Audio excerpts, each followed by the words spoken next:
Pernahkah Anda merasa di pertengahan tahun, energi Anda mulai menurun dan butuh dorongan ekstra untuk mencapai target akhir tahun? Ternyata, negara kita juga merasakan hal yang sama. Kita sudah melewati semester pertama tahun ke-2025, ada kabar baik, ada juga tantangan yang tidak bisa dianggap remeh. Kini, kita memasuki babak penentuan semester kedua. Pemerintah baru saja mengeluarkan jurus-jurus pamungkasnya untuk memastikan mesin ekonomi Indonesia tidak hanya berjalan, tapi berlari kencang. Pertanyaannya, apakah strategi ini akan berhasil membawa kita melewati target pertumbuhan 5,5%? Atau justru ada rintangan tak terduga yang bisa membuat kita tergelincir? Mari kita lihat rapor kita di semester pertama. Ekonomi kita berhasil tumbuh solid di angka 5,1%. Sebuah prestasi yang patut diapresiasi di tengah gejolak ekonomi global. Namun, kita tidak bisa menutup mata. Inflasi, terutama di sektor pangan, masih menjadi hantu yang menggerogoti daya beli masyarakat. Di luar sana, Bank Sentral Amerika masih menahan suku bunga tinggi. Dan perlambatan ekonomi di Cina membuat permintaan ekspor andalan kita, seperti batu bara dan kelapa sawit sedikit lesu. Inilah medan pertempuran kita. Kita kuat di dalam, tapi badai di luar sedang menguji ketahanan kita. Sadar akan hal ini, pemerintah tidak tinggal diam. Mereka baru saja mengumumkan apa yang disebut sebagai strategi Trisula Ekonomi Semester 2. 3 tombak utama yang akan menjadi ujung serangan kita untuk 6 bulan ke depan. Apa saja 3 jurus andalan ini? Jurus pertama, gempur pasar domestik. Pemerintah sadar, kekuatan terbesar kita adalah pasar dalam negeri. Oleh karena itu, bantuan langsung tunai BLT dan program bantuan sosial lainnya akan dipercepat dan diperluas jangkauannya. Tujuannya jelas, menjaga agar daya beli 280 juta penduduk Indonesia tidak padam. Selain itu, akan ada insentif pajak besar-besaran bagi industri yang menggunakan komponen lokal dan diskon khusus. Untuk masyarakat yang membeli produk buatan Indonesia, ini adalah strategi pertahanan sekaligus serangan, melindungi rakyat dari inflasi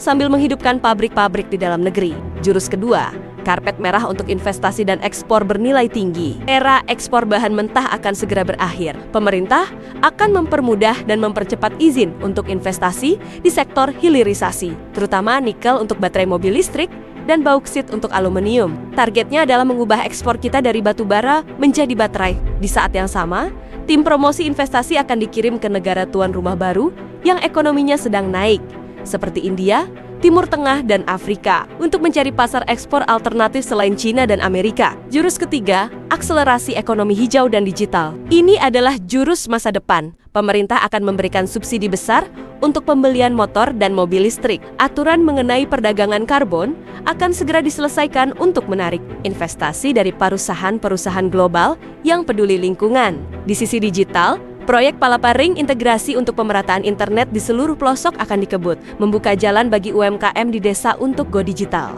Strategi Trisula ini bukan tanpa alasan. Ini adalah jawaban cerdas atas tantangan geopolitik global. Saat dunia tidak menentu, kita memperkuat kandang kita sendiri lewat pasar domestik. Saat Cina melambat, kita mencari pacar baru di pasar non-tradisional. Dan saat seluruh dunia bergerak ke arah ekonomi hijau, kita tidak mau ketinggalan start, kita justru ingin menjadi pemimpinnya di Asia Tenggara. Namun, tantangannya tidak mudah. Apakah percepatan bansos akan efektif atau justru salah sasaran? Apakah birokrasi kita benar-benar siap menggelar karpet merah untuk investor? Atau masih ada tikus-tikus di bawah meja? Dan apakah masyarakat kita siap dengan disrupsi digital dan hijau ini? Jika strategi ini berhasil, dampaknya akan luar biasa. Bagi Anda yang bekerja di pabrik, permintaan domestik akan menjaga agar tidak ada PHK. Bagi para petani, hilirisasi akan menciptakan permintaan baru untuk komoditas Anda. Bagi anak muda yang melek teknologi, ekonomi digital dan hijau adalah ladang pekerjaan baru yang sangat luas. Di mata dunia, Indonesia akan dilihat sebagai negara yang tangguh, inovatif, dan berhasil keluar dari jebakan negara berpenghasilan menengah. Lalu, bagaimana prediksi kita? Para ekonom memberikan 2 skenario. Skenario optimis, jika ketiga jurus ini berjalan lancar, pertumbuhan ekonomi di akhir tahun bisa menembus 5,7%. Inflasi terkendali di bawah 3%. Dan Indonesia menjadi bintang di antara negara-negara G20. Skenario realistis, jika hanya 1 atau 2 jurus yang berhasil, kita mungkin akan finish di angka 5,2%.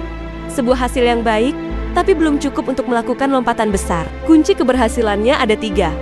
Eksekusi yang cepat, pengawasan yang ketat, dan partisipasi kita semua. Pemerintah tidak bisa bekerja sendiri. Pelaku usaha harus berani berinovasi. Dan kita sebagai masyarakat harus memprioritaskan produk lokal. Pada akhirnya, Semester kedua ini adalah tentang kerja kolektif. Ini adalah babak di mana kita semua, dari Sabang sampai Merauke, menjadi bagian dari mesin ekonomi raksasa bernama Indonesia. Strategi pemerintah hanyalah sebuah peta. Yang mengayuh perahu ini adalah kita semua. Mari kita buktikan bahwa di tengah ketidakpastian global, Indonesia bukan hanya mampu bertahan, tapi mampu menjadi pemenang. Bagaimana menurut Anda? Dari 3 jurus trisula ekonomi tadi, pasar domestik, investasi, atau ekonomi hijau, mana yang menurut Anda paling penting untuk didahulukan? Tulis pendapat Anda di kolom komentar.